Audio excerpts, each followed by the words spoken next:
Mahabub Nagar MP DK అరుణ ఇంట్లో ఆగంతకుడు ప్రవేశించడం కలకలం రేపింది.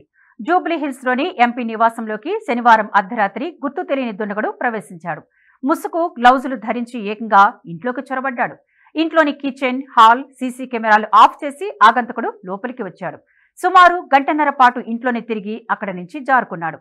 ఆమె కుమార్తె ఉదయం నిద్రలేచి చూసేసరికి ఇల్లంతా చిందరవందరగా ఉంది. వంటగది కిటికీ గ్రిల్ తొలగించడం గమనించారు. దీనిపై ఎంపీ డ్రైవర్ లక్ష్మణ్ పోలీసులకు ఫిర్యాదు చేశాడు. సంఘటన స్థలానికి చేరుకున్న పోలీసులు ఇతర సీసీ కెమెరాలో నమోదైన ఆధారాలతో నిందితుడిని గుర్తించేందుకు ప్రయత్నిస్తున్నారు. గతంలో ఇక్కడ పనిచేసిన వారే ఉంటారని అనుమానిస్తున్నారు.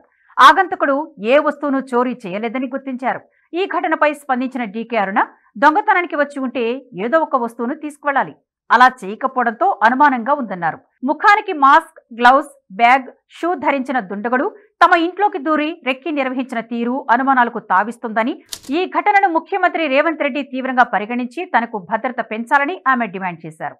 ఈ క్రమంలోనే విషయాన్ని తెలుసుకున్న సీఎం రేవంత్ రెడ్డి నేరుగా డీకే అరుణకు ఫోన్ చేసి మాట్లాడారు. తన అనుమానాలను సీఎం దృష్టికి తీసుకువెళ్లారు డీకే అరుణ. ఖచ్చితంగా కుట్రకోణం దాగి ఉందని, తనకు వెంటనే భద్రత పెంచాలని విజ్ఞప్తి చేశారు. డీకే అరుణ విజ్ఞప్తికి స్పందించిన సీఎం రేవంత్ రెడ్డి జరిగిన ఘటనపై దర్యాప్తు జరిపిస్తామని హామీ ఇచ్చారు.